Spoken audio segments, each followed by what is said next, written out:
Hey guys. Hey. What's your relationship with money like? When we think about our relationship with other people, for example, those relationships could either be healthy or toxic. The same can also apply when it comes to our relationship with money. Now, a good relationship with money is important because it forms a part of our overall financial wellness. When we feel satisfied with our financial lives and don't feel overly stressed, it improves our financial well-being. Today we want to explore 5 ways society has ruined our relationship with money. This is a casual conversation, right? So feel free to jump in the comments as you watch this video and just contribute to this conversation. If you love the sound of today's video, we'd really appreciate it if you hit the like button. This gives a signal that you're enjoying the sort of videos we're putting out on our channel. If you're new to this channel, I'm Mary. I'm Ken. Of the Humble Penny and Financial Joy Academy. And what we do on this channel is to give you the tips, the insights, and the practical hacks to help you take control, grow your money, and work towards a dream life of financial independence and money joy. And what we do on this channel is to give you the tips, the insights, and the practical hacks. And the practical hits. Stop it. All right, let's dive straight in. Very first point is the availability of easy credit from more and more companies, okay? Now, I don't know about you guys, but everywhere I look, maybe it's more of a latter trend. I see more and more companies suddenly say that they are getting into the debt market. They don't dress it up as a debt market though. Yeah. Like I recently heard that Apple were bringing out a buy now, pay later product. Apple, right? This is interesting, right? You know, and this is on top of many other companies out there, okay? They haven't confirmed yet whether this is going to become a product that will show up in the UK yet. But for sure, they've confirmed in the US.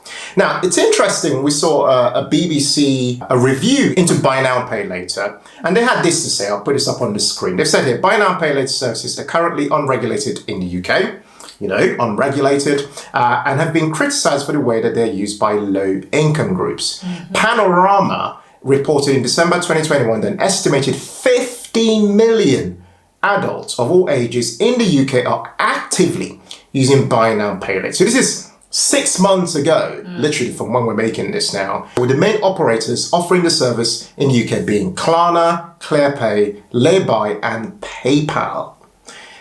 Concerns have been raised over whether people are relying on it too much after Citizens Advice found in March that 1 in 12 people are using buy now pay later services to cover essentials such as food and toiletries.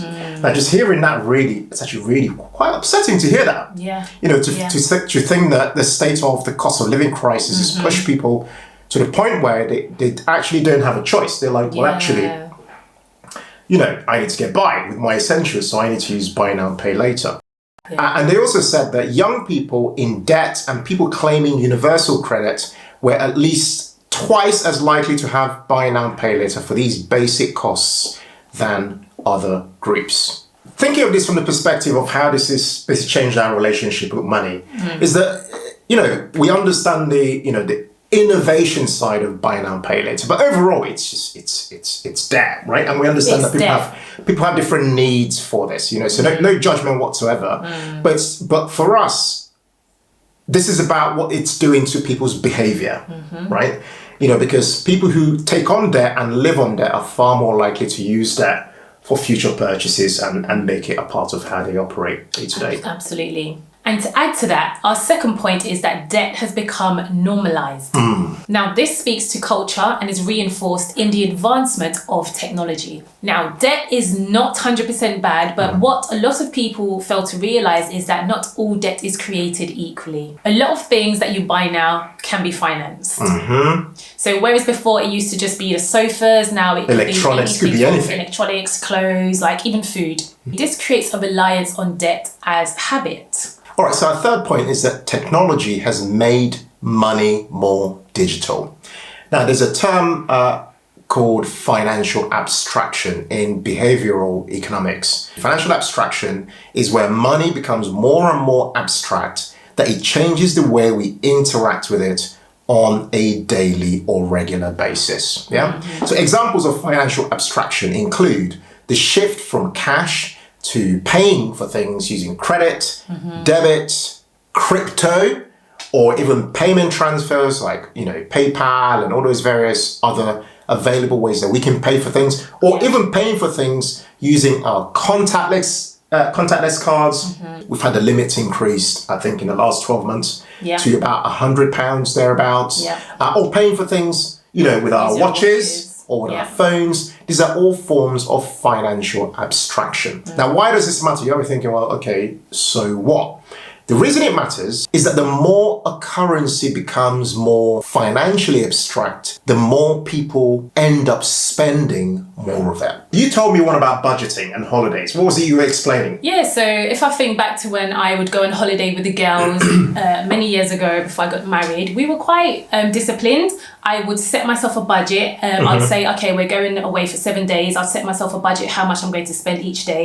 I'll then convert our currency to the exchange of wherever, whatever country it is I'm going to. And that would be the money that I would have for the whole duration of the holiday. You'd actually stick to your budget? I'd stick to it, yes. I'll say, look, this is how much we're spending each day on food, for example. And then whatever was left, we'll then go out and get like souvenirs or whatever gifts for family. But you know, this is cash. You're talking about cash, this right? is cash. Okay, we use like physical cash. So I'd be counting the money, you know, the foreign currency. But now, if I think about when we go on holiday, we don't actually have... We do exchange some money, but that's, you know, just for ease of like, you know, paying for maybe the taxi or just certain things where they don't take card. But for the most part, we use card because it's just more convenient. And plus, you know, that's just the way things are going now. People are paying by card. So you don't really think about how much you're spending on a daily basis as to how I maybe might have done it before in the past. But that works for us because, like, first of all, we're traveling on money we have. And money that we know we've allocated for holidays, and that works.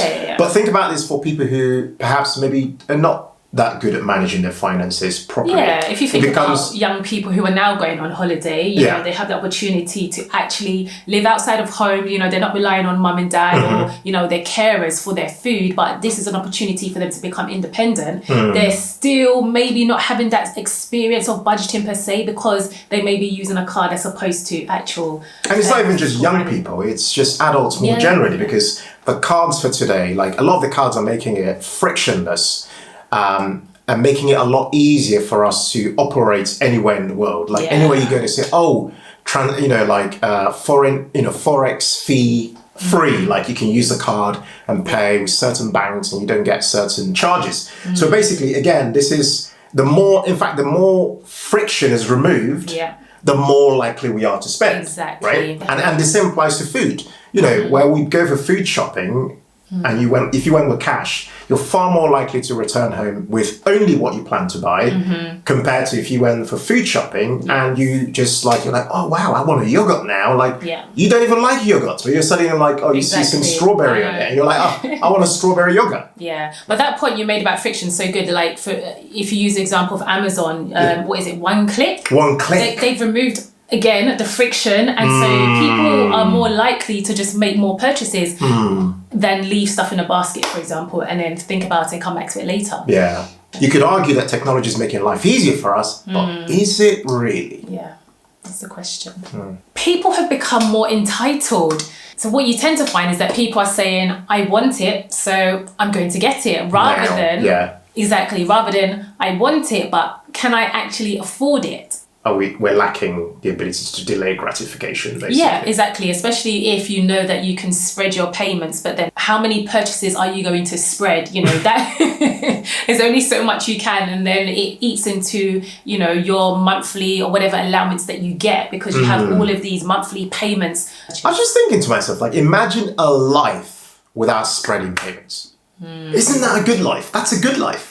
Yeah, some might argue it's not, but why would anyone argue not spreading payments is a good thing? Of course, it's incredible. They can't have everything that they want. They can't. Okay, I get your point. They can't.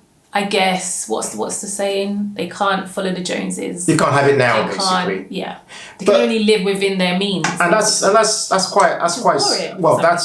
I'd argue that's actually quite sad because, like, you know, if you subscribe to a lifestyle where all the time you're owing someone money.